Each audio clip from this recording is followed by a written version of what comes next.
All right, welcome in to the Horsey Colors podcast. I guess that's the type of music you get when you go 0-4 to I open the didn't like show. that. Yeah, that was terrible. I don't know what happened to our original countdown music, but that was apologize. Um, but hey, it is what it is. Welcome in, Bucks on the Pond. It's rare that we do this show after a winless week for East Carolina baseball. That's the position we find ourselves in. 0-4, the Pirates get swept by North Carolina. We're doing this on Tuesday night because, of course, the Friday game was moved to Monday. I'm Stephen Igo. I am surrounded by Jonathan Wagner and Scott Lorbatcher, and we're going to introduce a new segment here in a little bit about what we learned from the weekend. We always open, though, with our opening takeaways. So we'll do that as ECU is 2-5 after losing to Campbell and UNC. So Scott Lorbatcher, I'll let you have the floor because your shirt is very appropriate. Stick talk and your thoughts on the week. Well, yeah, I'll give a shout out to Tim Anderson, who was once a threat at the plate. Then he got punched in the mouth and then fell off the face of the earth, which kind of felt like what ECU baseball is right now. So we've gotten punched in the mouth, and it's up to us to let Rocknet Odor take our soul away or fight back and return to our former glory. But, you know, I will say there were times during this week where I was really encouraged by what I saw, and that was Saturday and Sunday. I thought we put together good approaches at the plate. You know, Jason DeCaro is who he is. It's kind of like when you face Kumar Rocker or Jack Leiter. Those are guys that are going to be first round early draft picks that are at another level than we are at right now. And Norby went out there and dealt with him for 5 innings, and I thought that was awesome. It was a fantastic college baseball game in Durham. And then, if you look at the way that UNC used their pitching staff this weekend, they didn't have to use a lot of guys because they have a lot of guys that they can rely on. And right now, I think we're still trying to find what guys we can rely on. I think one thing we learned is we can rely on Pruitt, we can rely on Ethan Young, and there's a lot of arms in this bullpen that are very, very good. And then the other thing we learned is breaking balls give us a lot of trouble right now, and we're going to have to find a way through that. And I certainly think that's something that we can do, but 7 games is 12.5% of your season. And that's a pretty hefty sample size in a college baseball season. So we're going to have to adjust and make adjustments and improve if we want to be the team that all of us expected us to be. So wasn't it Jose Bautista that got that rock Odor, and then it was Jose Ramirez that hit Tim Anderson? Yes. I mixed my getting punched in the face metaphors. At second base. It only happens so many times, but they're both very memorable. I just wanted to make sure we got that clarified before somebody got it in the chat. But yeah. All right, Jonathan Wagner, what are your biggest takeaways? Yeah, I think first off, I just want to go ahead and get in, AI, bots, robots. That's right. Yep. All that stuff. Elon, come on in. All that good stuff. But I think for me, the biggest takeaway and something I talked about last week was I think no matter what the result of the weekend is, I think how you do it is more important given the state of this team.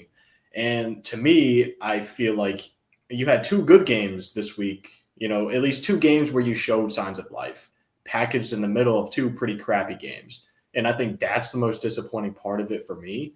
And, Tuesday at Campbell, it stunk. There's no way around it. It stunk. It's that cold early season Campbell game. I hate Campbell, everything they stand for. And exactly what I thought was going to happen happened deep down, even though I picked an ECU to win.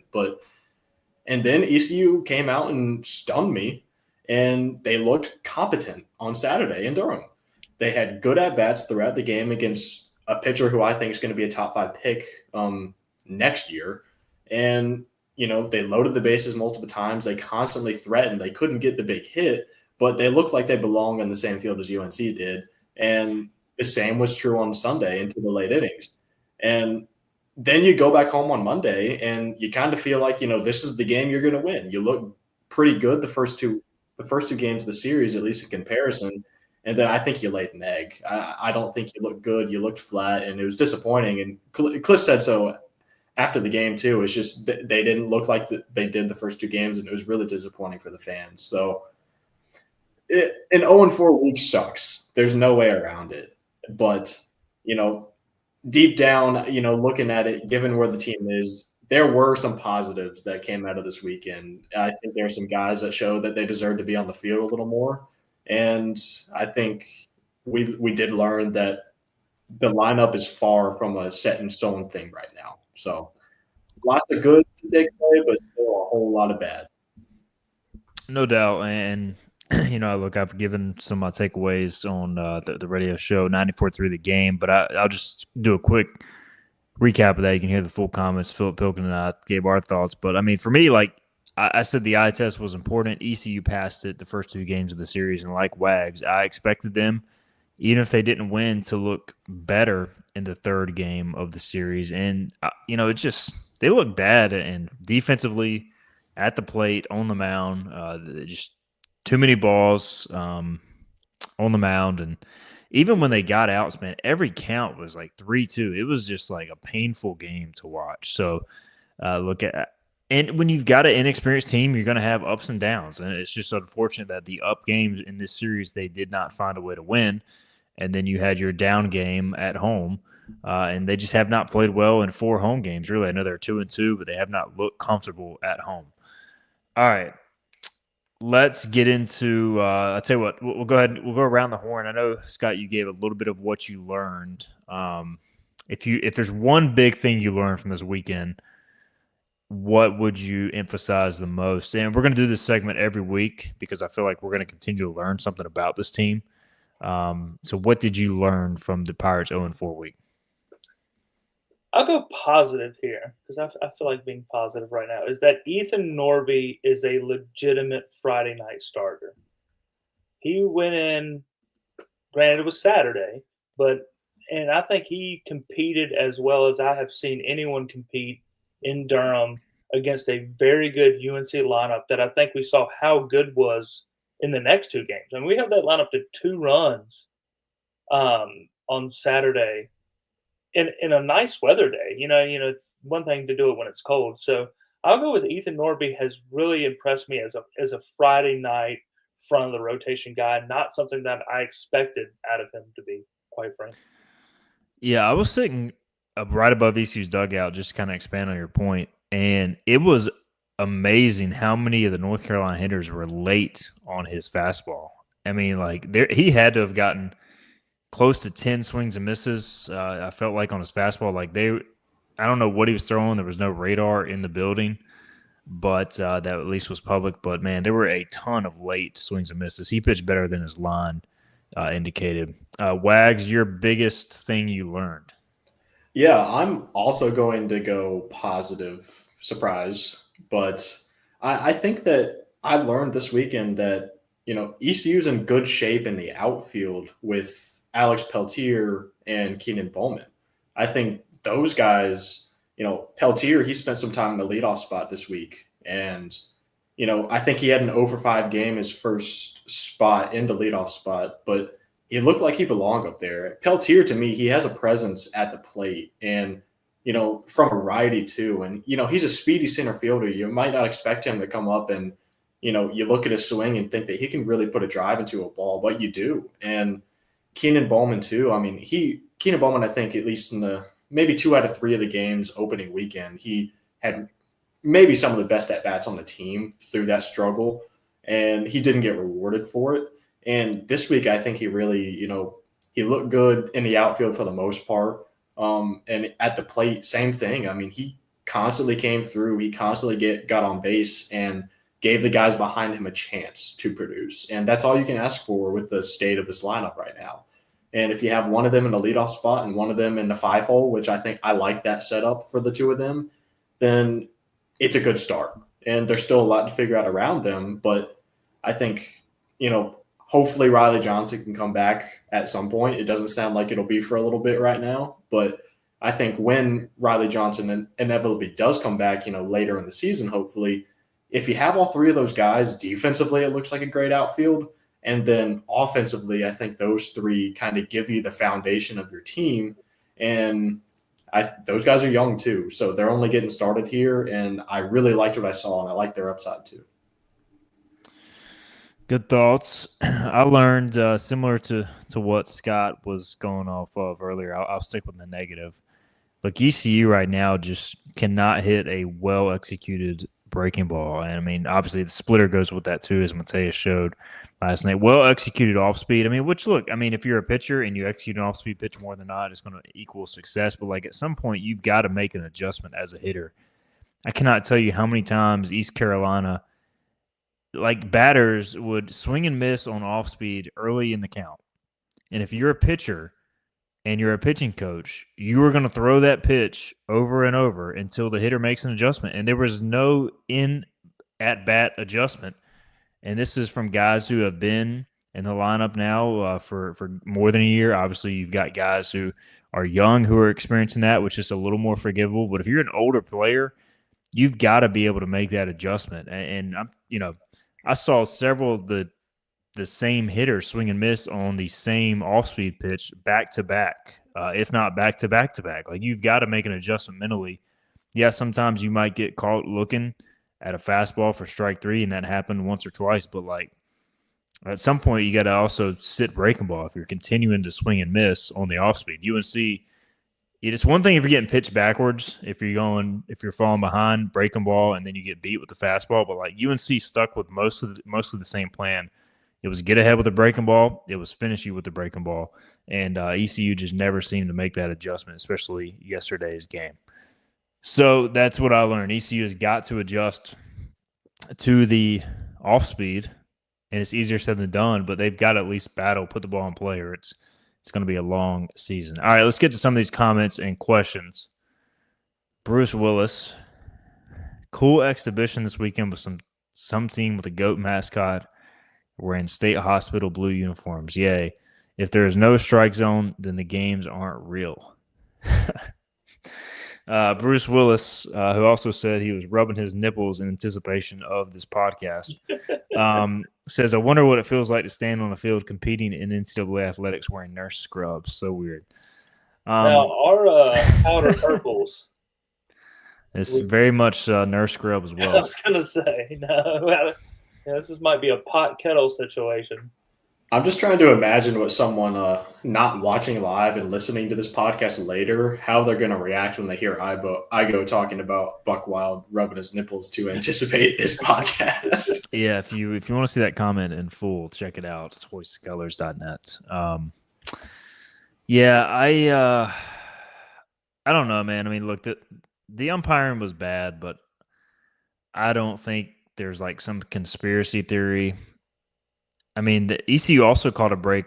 You guys got a better view because I was in the stands taking pictures. But the Dixon Williams fan interference, pretty much everybody I talked with said that was fan interference, and it was not overturned. So, like, I just think the umpires stink. I don't know. Any thoughts, Scott? Yeah, I will say Saturday I sat directly behind home plate, and the home plate umpire did a great job calling balls and strikes. I mean, it was as good of a balls and strikes game as I've seen in college baseball. The Monday game I thought was terrible, but and then obviously the fan interference call. As much as it pains me to side with UNC, I think that was the wrong call. It should have been second and third. Ruled a ground rule double. It hit off a guy's hand. And you could tell a UNC player kind of checked up once it hit a fan. And I will say, if you are at the game, be loud, cheer, keep your body on the other side of the fence when the ball's in play. It's just do that. My brother was apparently pretty close to where it happened, and I think the guy was like proud of himself for having hit the ball from what I've been told. So just don't do that. Like, don't let the players play. Let them decide it on the field. that's who we're there to cheer on. We're not there to cheer on you, the fan. We're not there to change the results of the game by physically interacting with it. Be loud, change the results because of that, but don't impact play. Don't Steve Bartman a situation, or maybe someone will Moises Alou you. Well said. Yes, keep all parts of your body on the right side of the fence, please. Shouldn't be that hard. And if this keeps continuing, then we'll have to have a conversation. Do we need to raise the fences? Which is a whole other conversation, which is a whole other ballpark conversation. Maybe we can get into that here in a second because Wags has something to get off his chest. What was the – oh, yeah, umpiring. Did you have any thoughts, umpires, on umpires, Wags, outside of the obvious? Yeah, I'm glad you came to me because I warned everyone that this was coming, but I'm going to go on a rant here. And it has nothing to do with umpiring. I just want to get that out of the way. I agree with Scott. Saturday, I thought the home plate umpire did a great job calling balls and strikes. And then Sunday and Monday, I thought was a little inconsistent. But the thing that's been eating at me for the last 24 plus hours is the called strike 3 against Dixon Williams when he was at the plate. And at first, they called it and it looked pretty bad. And then they showed the replay. And to me, on the replay, I thought it didn't look quite as bad. And then I saw another angle of a picture of it today, and it looked bad again. I go in person, you said it was terrible. It was at his ankles. Yes, and guess what? Across those ankles. You know why none of us have any idea how bad that call was? It's because we had that stupid turf on home plate. And we completely ruined the look of the stadium. And I think it looks awful. It looked awful last weekend. And the best part about this week is we had 2 games on fully natural playing surfaces. Durham, beautiful ballpark. Home plate area looks awesome. I'm a baseball purist. I love seeing, get in there early, watching infield, outfield, watching BP, and watching them paint the lines and do all that stuff before a game. And that aside, I think it not having that completely ruins it. But when you get there and it completely takes away from the viewing experience on TV, because you can perfectly see the batter's boxes on TV because they're painted and they're actually level with the rest of the turf. Home field is it's like a hole. It's a hole. Opening day, they didn't even paint it. And the rest of it, I think they do paint it now, but it's so damn low on the ground. You have no idea where the home plate really is other than you're guesstimating where the center in between the batter's boxes is. So I think it's stupid. I think it looks bad. I think it takes away from the overall sport of baseball. And I know I'm ranting now, but it's kind of been digging up at me, and all my sports teams suck. And I really hate it. And I needed to get this off my chest. So thank you for bearing with me. But like on a serious note, I think it looks awful and it's stupid. And you need to, at the very least, you need to raise home plate. Yeah. The Clark LeClaire Stadium. Look, I don't know what all has gone. I really need to get Joey Perry and somebody from the administration on the show to give the exact reason why all this was done.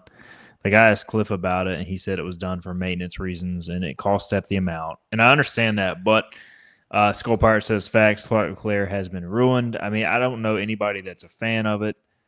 Originally, in case you don't know really what we're talking about, the foul ground was turfed. Obviously, that's done for maintenance reasons. Now, the entire home plate area, and it's turfed down the lines as well.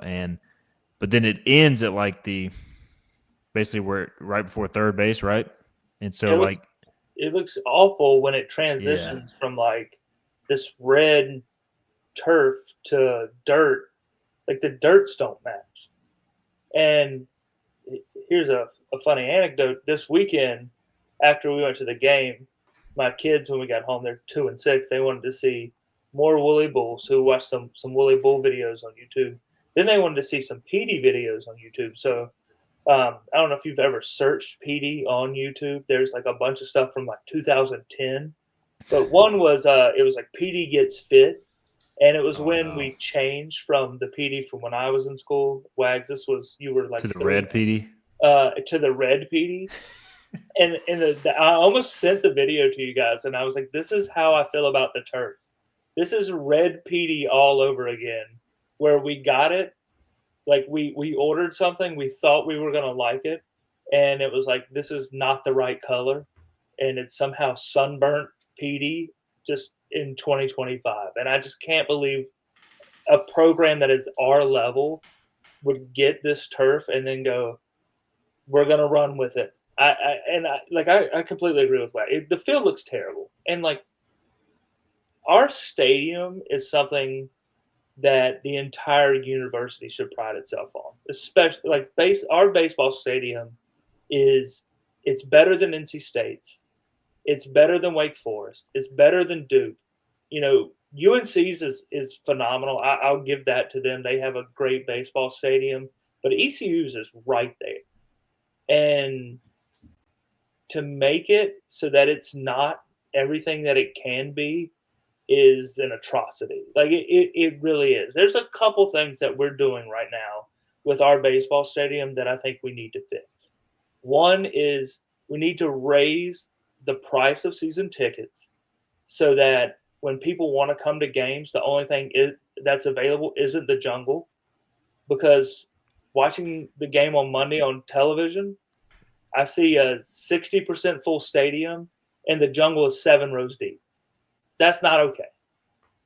You know, if people are not valuing their season tickets enough to either show up or put them for sale online on StubHub or whatever ticket company we've partnered with so that other people can purchase seats in the stands, then we need to raise the price so that either those tickets are for sale individually or that they're worth it to whoever purchased them to put them out there so that other Pirates can buy. I think it's ridiculous. You look at our games oftentimes on StubHub, you know, especially before a UNC type game, and seats in the stands, there'll be 4 tickets available for $450, and that's it. And then it's just, you know, you can buy jungle tickets for $10 to $25. I think that's insane. Like, we have to do better as an athletics program to either incentivize the people who are buying the tickets to resell them or charge the amount that makes it either worth it for people to not just buy tickets so that they can come to the 6 games that they want to a year so they can have nice seats. But then none of the other games, they don't resell them. They don't do anything with the tickets. They just put them in their pocket and don't worry about it. I think that's insane. And that's my rant for tonight. Like Wags, I'm Miko ranting all over the place. I agree, man. Like last night, and I get it was a Monday rescheduled game, but I mean the grandstands were 55-60% full. Like I went and sat right behind the ECU dugout. I guess that's just my spot. I don't know, but apparently nobody ever sits there because there's like 20 open seats. Yeah, it's amazing like how few of the grandstand tickets and I get it. Like these people give money, they gave to the original stadium in certain cases, the funding there, but like there has to be a better way to address it. As we're getting several comments about the seats, you know, this is a topic that I know that our fans on the 94.3 The Game audience, many of their same fans are listening now, wanted to address. So we'll go ahead and hit it. I'll ask you guys because I'll give my take on it later this week. You know, I think it was John Moody on the show earlier today asked, like he said, Clark LeClaire is losing its charm because of all the ads as well. And look, I get it. Like you got to monetize in whatever avenue you can in college athletics these days. Baseball operates at a deficit. So there's a balance there. But I do agree, like if you could rewind to 5 years ago when there were ads on the outfield wall, but they were all the same color. It just looked much cleaner now. It's like it's almost looking like more and more like a like a minor league park with all the different colored ads. I don't know. Any thoughts there, Wags? Yeah, I completely agree. And maybe I'm unpopular here in the fact that the new ones this year, the ones that are up on the light poles and up in the trees pretty much in the outfield, those don't bother me as much because I don't notice them as much. But to me, with those, it's kind of pointless because the one in left center field, the font is so small you can't even read it. So it kind of feels like it defeats the purpose. But yeah, I do agree. I think it is kind of taken away of, again, I'm a baseball purist. And, I like things looking natural. I like things looking how they always have. I don't like change. So, you bring all this stuff and it's new and it takes some getting used to. And I'm used to the stuff on the outfield wall by now. But, I still don't like it. Scott, any thoughts on that? And also just a quick note. Skull Pirate, which I kind of like this. He says after the third inning, open it up, let people feel in the seats. And I agree. I mean, look, you're going to have people going back and forth with concessions. But, like, for example, last night, there was a group of guys who were sitting around me, and the people came in, like, the fourth inning and sat down there, which was fine. But then, like, luckily some other good Pirate fans were like, hey, come sit over here. Like, nobody's using these seats. So, like, I don't know. We just need more common sense that way. But anyways, thoughts on Clark LeClaire losing his charm to complete our rant? Yeah, I will add that I know NC State does that sort of idea with their chairbacks. I think after like the fourth or fifth inning. So it does work, and it's worked elsewhere. And I will say that the ticket issue is not unique to baseball. Basketball has the same problem. You go to buy a ticket to an ECU basketball game, you can't sit in the lower bowl, and then you go and it's 80% empty, and it's super frustrating. But I will let them put as many advertisements as they want on the light pole under one caveat, and it's take the Taco Bell sign and throw it in the trash because it takes up so much space. Only one person I can recall has ever hit it. I believe it was Anthony Rendon, who is one of WAG's, I believe, favorite players of all time. And I have a compromise for Taco Bell, who I love.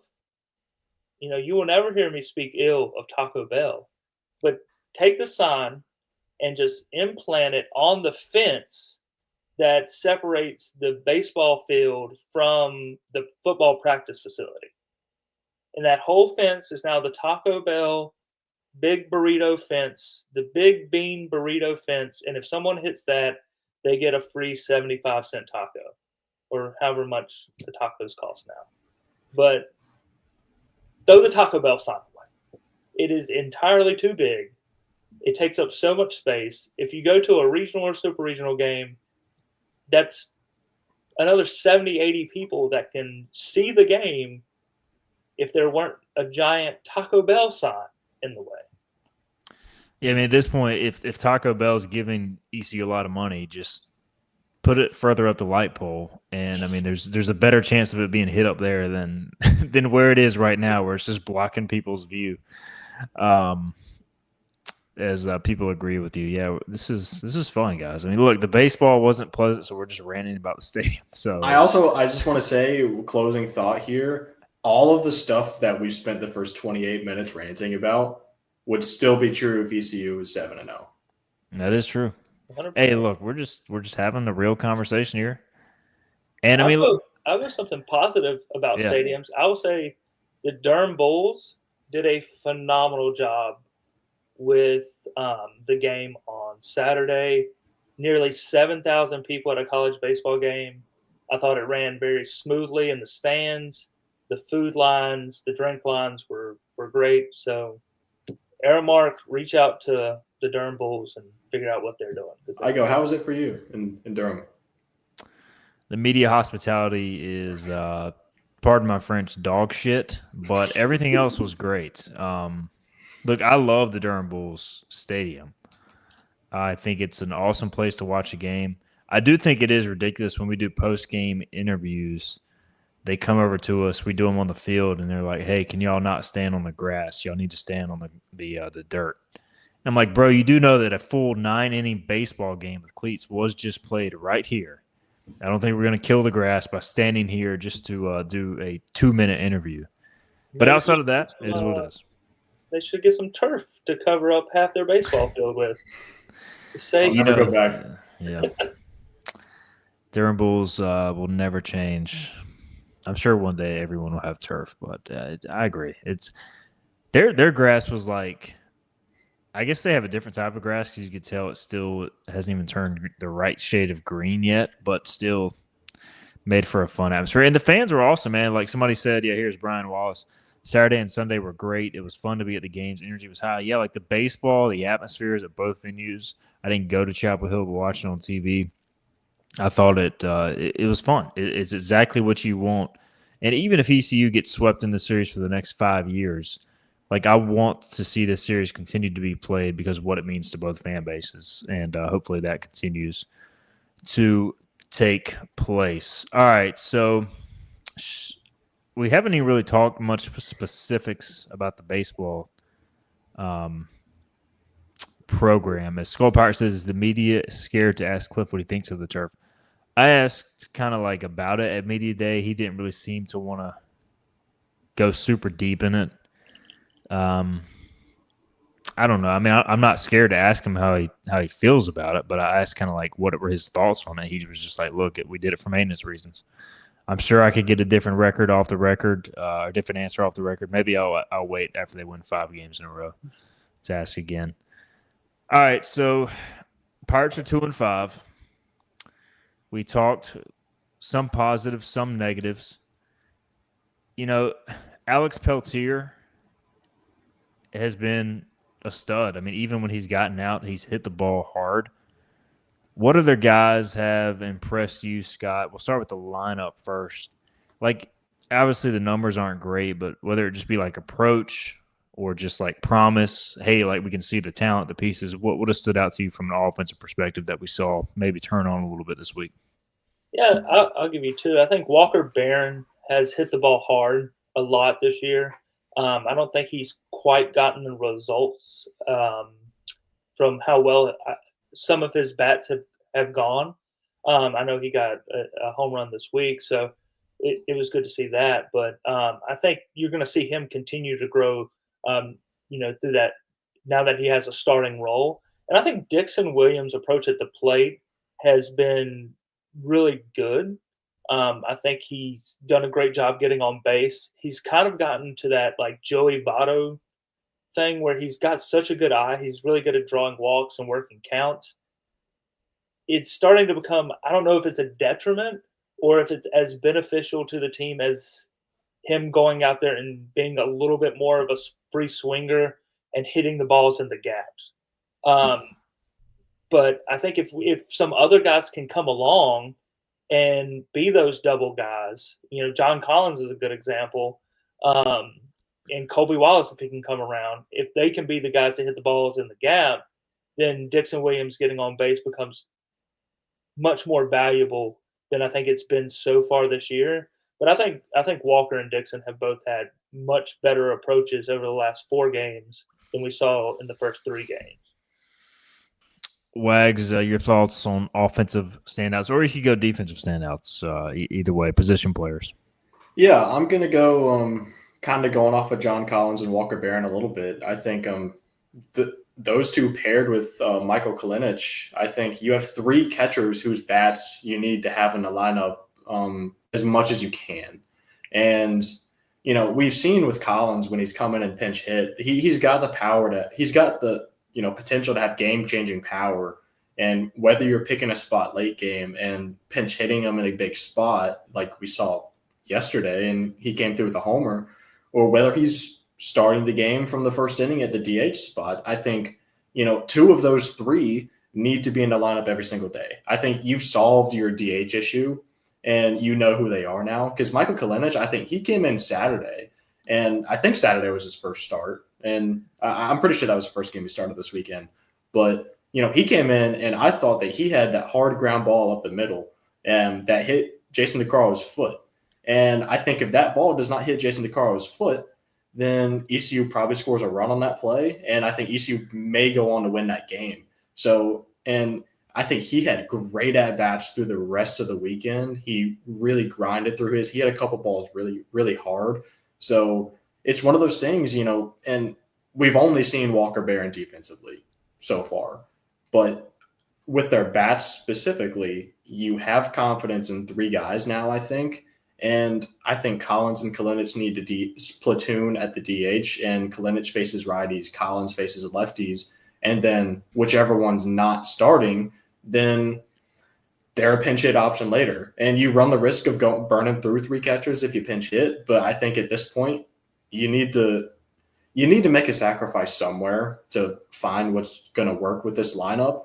And if it means risking, Jason Janesco, your 4th catcher, coming in late in the game because Kalinic was a DH and Collins pinch hit with the bases loaded in the bottom of the 8th, and Walker Barron comes out for some reason, then I think it's a risk you have to take.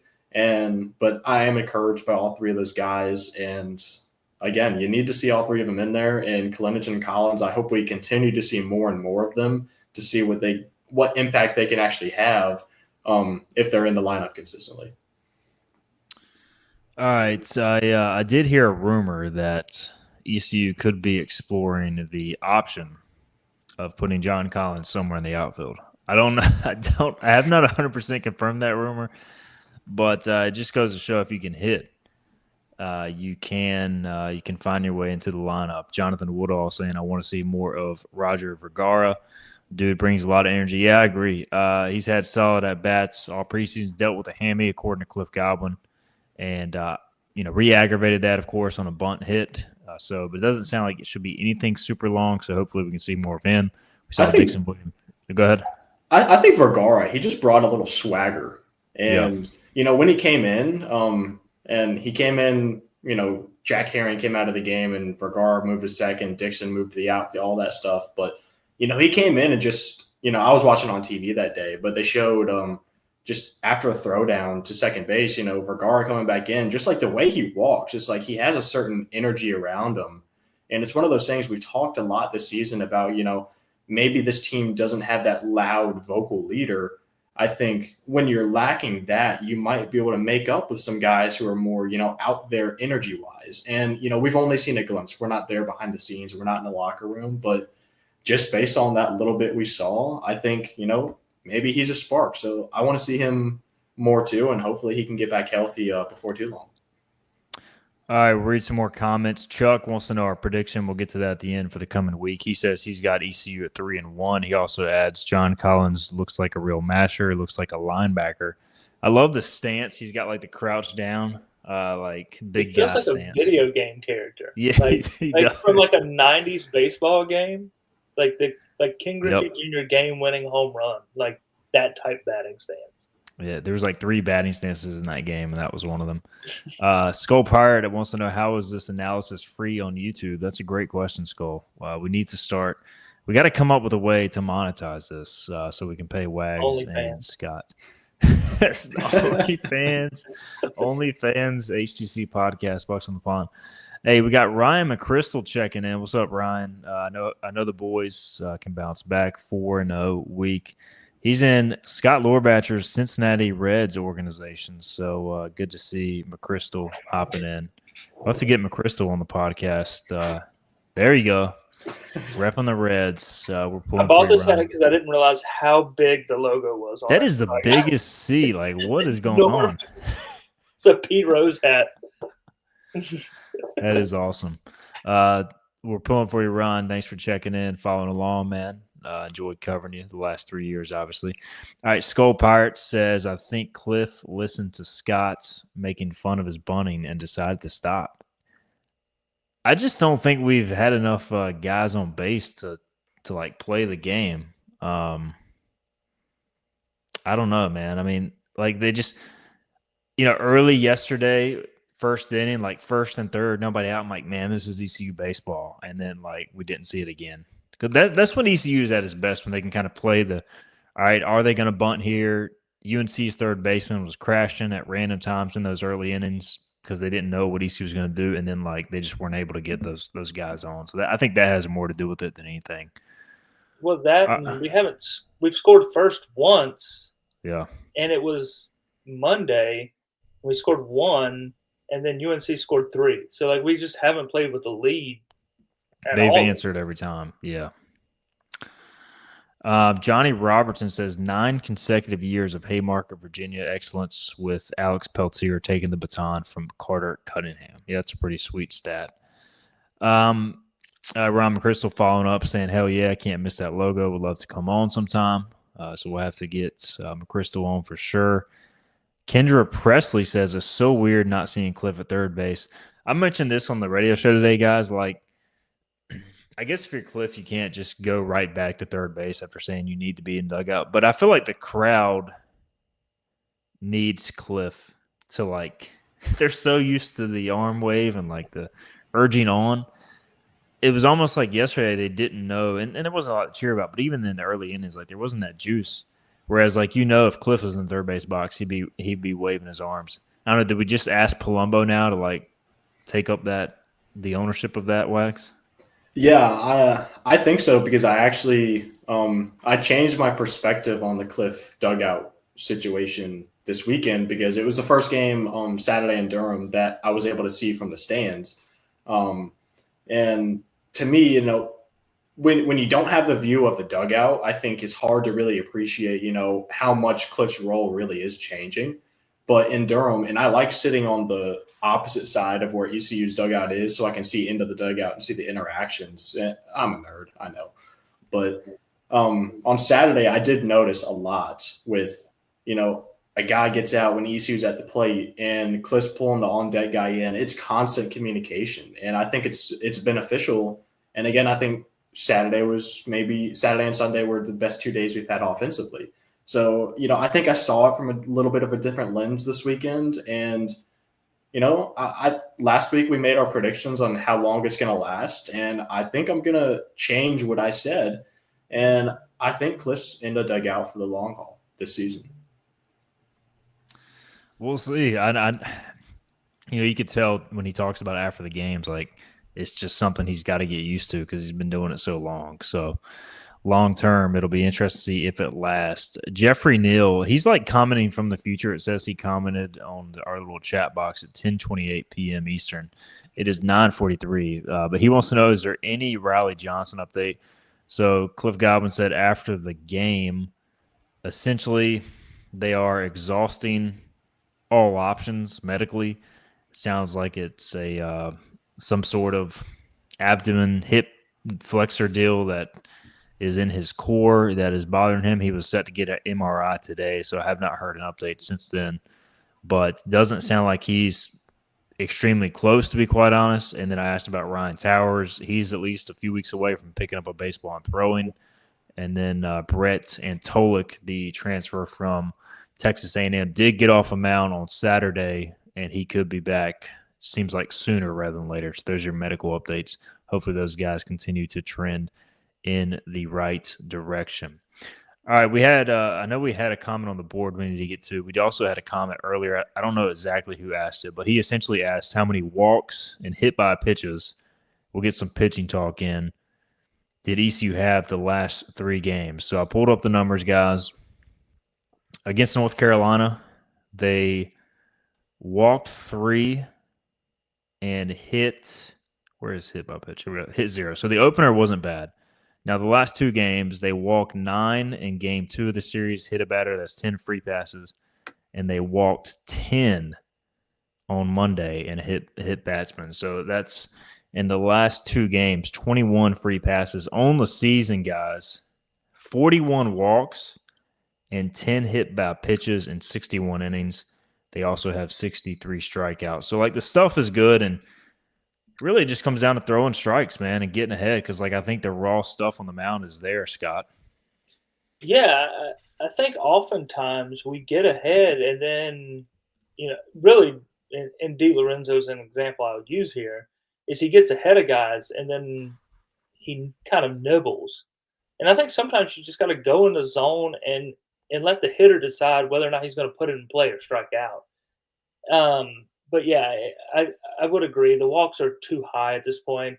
In addition to the hit batsmen, we, especially the Mason series, we hit a lot of guys that series, but you can't keep giving up free passes. It's kind of like golf where you can either be bad or play slow, but not both. You can either give up hits or you can give up walks, but you can't do both. and we've done both at times throughout this season. Not on Saturday so much. We walked a lot of guys, but we didn't give up a lot of hits. But I do think the walks either need to go down or we got to give up a lot less hits. Yeah, I mean, I'm seeing the stuff wise, just to go through it, like Brad Pruitt. I mean, his slider's nasty, 18 Ks and 9 innings. Obviously, the walks again, but he's also been extended a little more. I think if he could go more the 2-inning range consistently, he'd be that much more effective. You saw him start to tire last night, pitching 2 times in 3 days. Ethan Young, after that rough first outing against George Mason, you've seen what he can do. Gabe Beschloss, honestly, lefty 91, 92 with good movement. I think he can help. They need a lefty to develop in the pen. Ian White, good slider from the right side. D. Lorenzo, we know he has the stuff. He's just got to be in the zone. Lance Williams is absolutely disgusting. I didn't see the StatCast numbers, but I know that basically I was told the North Carolina managers were like geeking out at the spin rate and everything going on with his movement. So if he's in the zone, he's going to be tough to hit. Zayak probably could be a midweek or relief guy if this was a rotation that was healthy. We know Jake Hunter, once he gets back, kind of 100%, can be good. So, and two, I still think this team, even though you mentioned earlier about Norby, yes, he can start, but if you could get healthy on the mound and you could get Towers, Jenkins, and Antolik in your rotation, which I think was kind of the initial vision, then all of a sudden you would have a bullpen, let's just say on paper later in the season, and this is a major if, of Brad Pruitt, Ethan Young, Ethan Norby, Ian White, Jackson DiLorenzo, and Lance Williams. That's a damn good pitching staff. Now, does it play out like that? I don't know. What do you think, Wax? Yeah, I completely agree. And I agree with what Scott said earlier. I think Norby showed that he's capable of being that Friday night guy. But to me, I think he has proven that he's capable of doing whatever the hell you ask him to. And if that's Friday night for a couple weeks while we get healthy, that's Friday night, and that's where we are right now. But if it's back to last season where he's that first man out of the bullpen, the Swiss Army knife guy who he could come in the bottom of the ninth with 2 outs and the bases loaded and get a big punch out, or he can be the first man out of the pen in the 4th inning and take you the rest of the way. And to me, I think that's where this pitching staff is best equipped. I think you're fully healthy. You have 3 full-time weekend starters, and I agree. I think Towers and Antolik will end up being those guys if healthy. And then I think if you have Norby, I think year after year we've had the conversation, is this the best ECU pitching staff we've ever had? Is this the deepest pitching staff we've ever had? But to me, I think if you get that rotation healthy and you're able to slide Norby back into that bullpen guy to kind of do it all, I think that conversation gets real interesting because I agree. Ethan Young has proven that he's a guy, but it all comes down to consistency because even Norby, last weekend he struggled with hit by pitches. Ethan Young didn't look great last weekend, and Ethan Young looked like he might be the best reliever in the country this weekend. So, and Brad Pruitt too. So it all comes down to consistency. You got to cut down on the free passes. You got to quit hitting people, and you also need your defense to wake up a little bit behind you. All right, that is a good transition for our question, which, by the way, before we get to that, get a lot of Jaden Winter questions. Jaden Winter. Winter is coming. Jaden Winter will start the Old Dominion game. He will make his first appearance of the year. So what? Winter is no longer coming. Winter is here. Winter is coming. Sure, winter is here. You scared me there. I thought I was lagging out twice. No. I took at least a minute to actually cut that video and post it, so I had to play at least multiple times. So Jaden Winter still not watched Game of Thrones. He still hasn't. Have you watched? That meant nothing to him. That whole. Yeah. I know that reference at least, but yeah. You gotta watch the show, Wags. All right, question from D Red Beard Leak on Hoist the Colors. He wanted to ask this because he couldn't tune in live. He says, in our opinion, what's the biggest weakness currently for the Pirates as a whole? He gives 4 categories: pitching given free passes, which we've touched on, batting high K rate, which we touched on, lack of hitting in key situations. Yeah, I think ECU the last 2 days went a combined 1 of 18 runners in scoring position. And then his fourth category is poor fielding. So again, free passes, high strikeout rate, lack of hitting in risk situations, and poor fielding. Again, 7-game sample size. It's 56 games. But still, what is the most concerning aspect? We'll start with Wags. Yeah, I think it's a combination of the two hitting ones. I think they're kind of the same thing. The high K rate and the lack of production with guys on base. And to me, I'm always an advocate of putting the ball in play.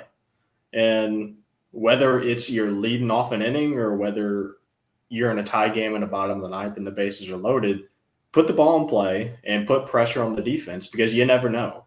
And, one of the categories on this question is ECU's defense. And, you never know if you put other teams in the position that ECU's been put in where a team puts a weak hit ball into play and you get some spin on it in the infield, you never know what might happen. So to me, it's the uncompetitive at-bats that they've fallen back into a little bit where you're in a big moment in the game and first pitch comes in and it's an uncompetitive breaking ball and you kind of flail at it and you're down 0-1. You get a fastball, you probably take it, you're down 0-2. And then even if you work the count back to 3-2, I think teams realize that this team struggles to hit that all speed, especially going away from right-handed hitters. And you get into a 2-strike count, and it doesn't matter if it's a full count, doesn't matter if it's 0-2. It just feels like this team's always chasing that low and away off-speed pitch and striking out. And to me, that's where my biggest concern is. Igo, you talked about it earlier. It's just, to me, it kind of looks like a lack of a plan. And I know that the staff does everything they can to get these guys ready to hit. And I don't want to single anybody out because I think the whole team has struggled with it, but Colby Wallace especially has.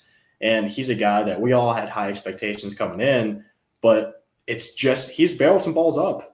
But that off-speed pitch down and away, I think he's really struggled with. And I don't know if – and it's not just him, like I said. I don't know if some of these guys, you give them a game to watch it from the dugout, see it from a different view. You try something else.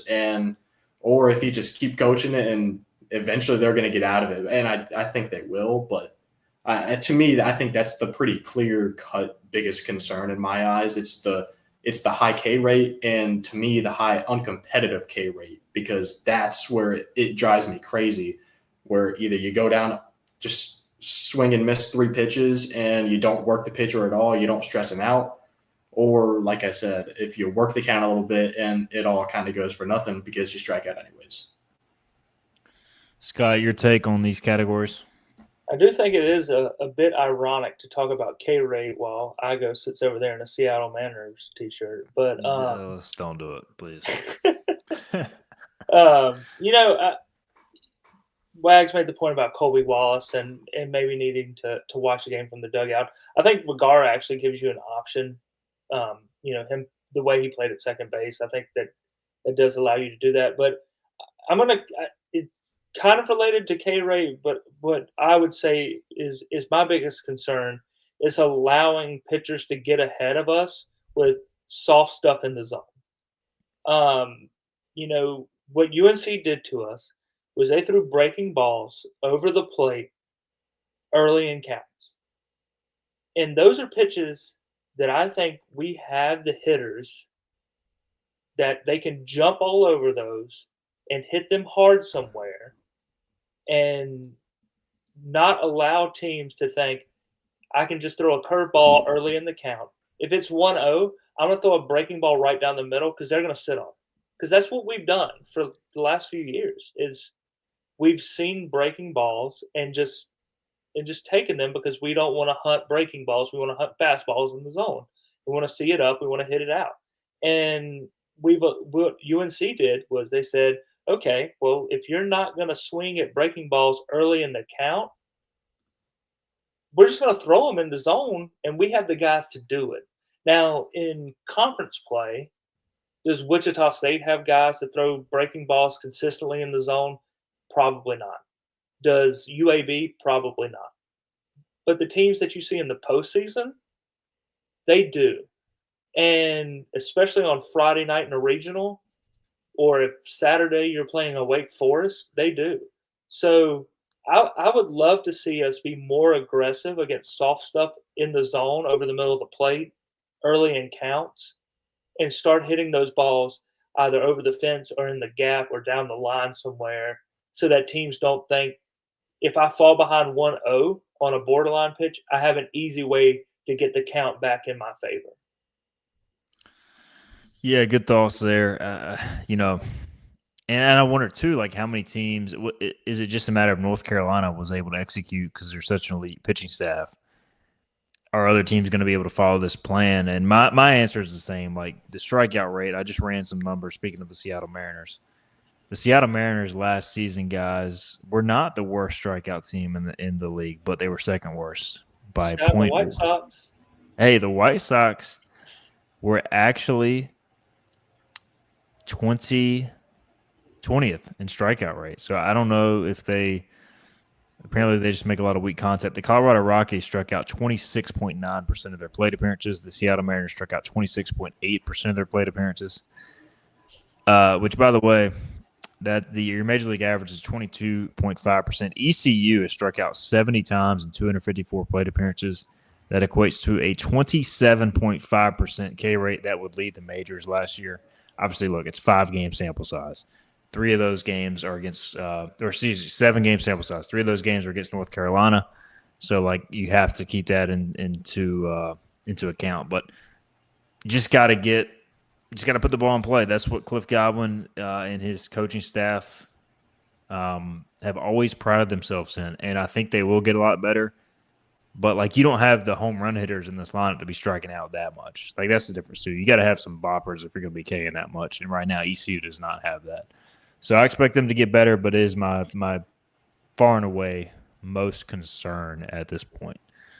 All right, guys. We're reaching the end of the show.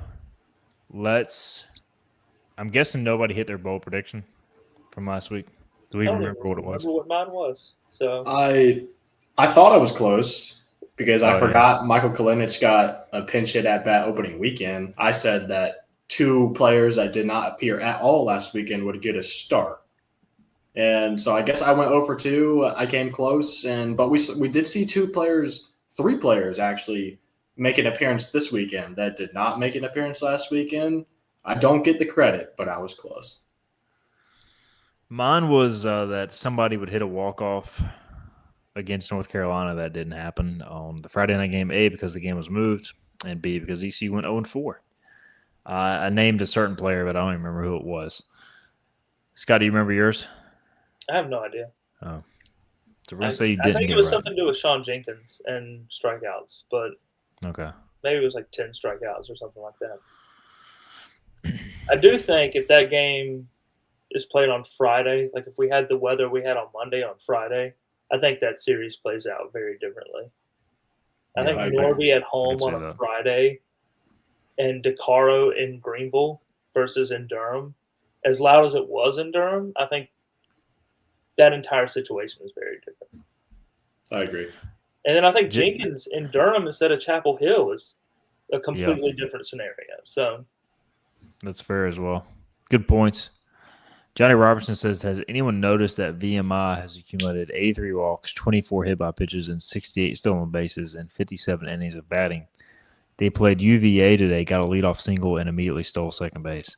Well, funny you asked that, Johnny Robertson, Johnny Stats, because, I think it was Wags, right? It was. Who noticed it before you did, Johnny Stats. So did you just one-up Johnny Stats? I guess so. I was looking through the D1 schedule for the day, and I saw that Virginia was playing VMI, and I saw that VMI was 7-0, so I just looked at their schedule at first. And then I saw they played Maryland Eastern Shore, and, Maryland Eastern Shore is such a cool story because they went winless last year. They finally got their first win of the season this year, not against VMI.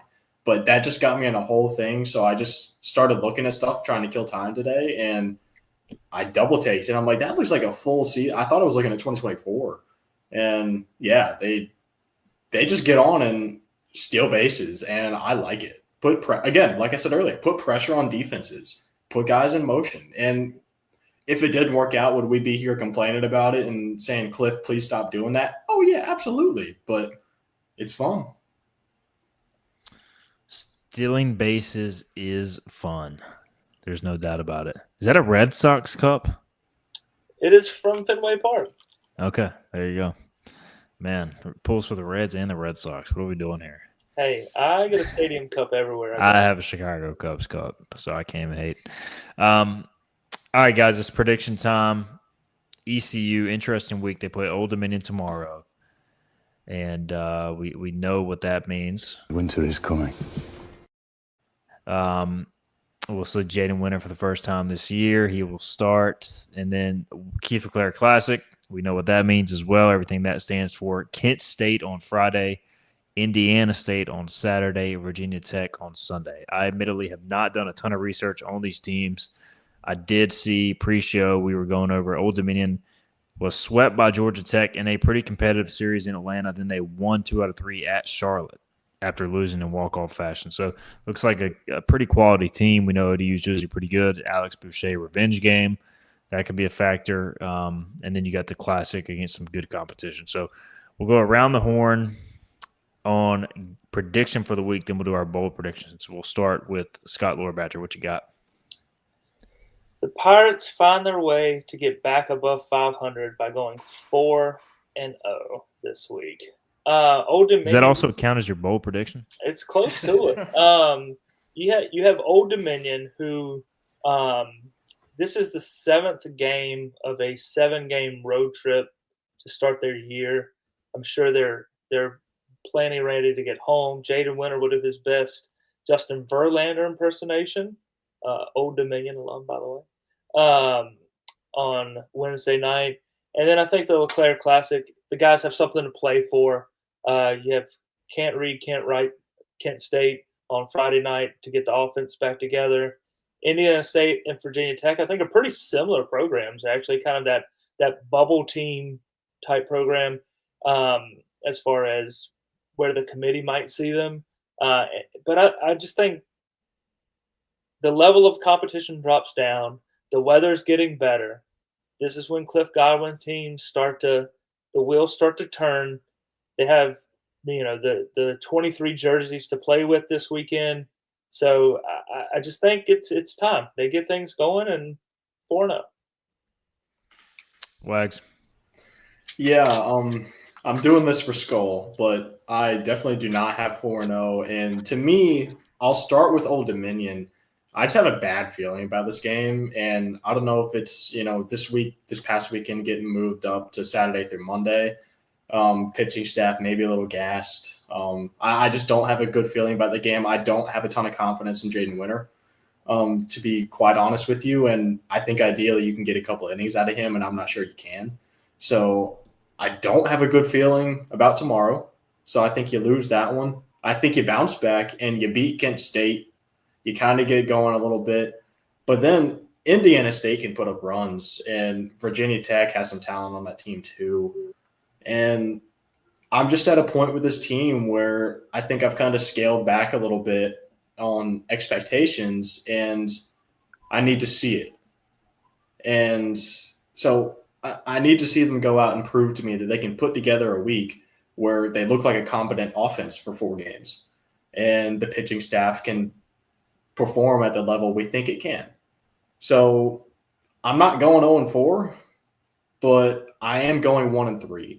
And I'm going to be the Debbie Downer this week, but I'm going to go 1-3, and I hope to God I'm wrong. 1-3, that would be 3-8? Man, that would get that is full on panic button right there. 3-8. Yeah, I can tell you if the Pirates are 3-8. Next week's show will not be fun. This is a huge week. This is a massive week. Skull Pirate says the team hasn't shown we can beat Indiana State or Virginia Tech. I mean, to be honest, yeah, they have not. I mean, if they play like they have for the majority of the games, then I agree. Now, if they play like they did Saturday and Sunday, I think they'll go 3-1 this week, and that is the unknown for me, which early season ECU team are we going to get? I'm going to go 3-1 as well. I think tomorrow is going to be an ugly game, but ECU guts it out. Wouldn't surprise me. I think tomorrow sets the tone for the week. I think if you find a way to win that game, I'll be honest, Wags, I don't have a good feeling about it either. I think if you find a way to win that game, you just gain some confidence going into the weekend. And so ECU finds a way to win, and then I think they beat Kent State and Virginia Tech. I think they'll lose to Indiana State, and I'm going 3-1 with Scott's. All right, bold prediction for the week. Not quite with Oh, Scott. no, yeah, that's right. 4-0. That's right. His bold prediction was that. Second bold prediction, Scott, what do you got? All right, so right now, East Carolina does not have a single batter hitting over 300. By the end of this week, they will have 3 guys that have over a 300 batting average. So Dixon, Peltier, and Walker Barron, I'm going to need you guys to put in some work this week, maybe a little overtime. They'll have 3 guys hitting over 300. Wags. Yeah, I'm going to keep it simple this week. I know I just went 1-3, so I'm going to kind of relax a little bit, and I'm just going to say that Austin Irby will hit his first career home run. I don't know. I think that's bold enough because he doesn't have one, and this offense kind of stinks. But bonus, this is not like an official bonus bold prediction, but throwback to my preseason bold prediction. I think this is the week where Dixon Williams scratches off his first start in an outfield spot of the season. And if you remember our preseason show, I predicted he would have 6 of those on the season. So I think we'll start scratching those off this week. Good thoughts, good picks as well. I am going to go Braxton Trammell will hit his first home run this week. He's not a regular in the lineup right now. He got a pinch hit single, I believe, in Durham, or at least he came off the bench. Can't remember the exact situation, but I still think he's a guy that they need to bring some juice to this lineup. I mean, everybody else is striking out. We know he can hit home runs. Like, for me, he's a guy that I give a shot to at some point this week, and I think he gets a home run as a result. That's my bold prediction. Skull Pirate says if they win 10 games total, does Cliff get fired? Is there a win total he gets fired? No. Cliff is not going to get fired. And if ECU wins 10 games total, I will fire Wags and Scott from doing this podcast because I will not want to do it anymore. Maybe we should fire you in that case. You're the host. That's fine. You can fire me. Y'all can keep on with your negative podcast, especially you, Wags. I'll change the name of the site to Hoist the Coolers, and it will just be beer reviews and Hoist the Coolers, baby. Bucks off the bonds.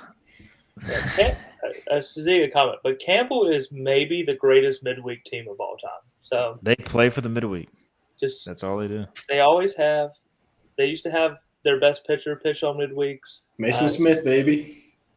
They beat Duke tonight, so congrats to the Camels. Bad night for the ACC. Yeah. Hey, they don't play for the midweek. NC State, 5-game losing streak, so things could be worse. All right, gentlemen, things could be worse. We could also be Wichita State. Shout out to what is the Shining Swords of Chaminade? What's their mascot? I don't know, but it sounds right. They're not a big enough school to have a mascot. It's something like Silver Swords. It might be Silver Swords. Chaminade Silver Swords. That sounds right. And shout off former AD Terry Holland, who also lost to Chaminade. So it just proves you got to be great to lose to Chaminade. So maybe Wichita State will win the World Series. We know they'll definitely beat ECU in the series. They'll get up for that series. So whatever. All right, guys, we're out of time. This was fun despite a tough week for the Pirates. We'll be back in our usual time slot next Monday night. Thanks to Scott Lorbatcher and thanks to Jonathan Wagner for his negativity and insight as well. Did it for school. No doubt. Hang in there, guys. Brighter days ahead, we hope, for Pirate baseball. We'll see y'all next week. Bucks on the Pond.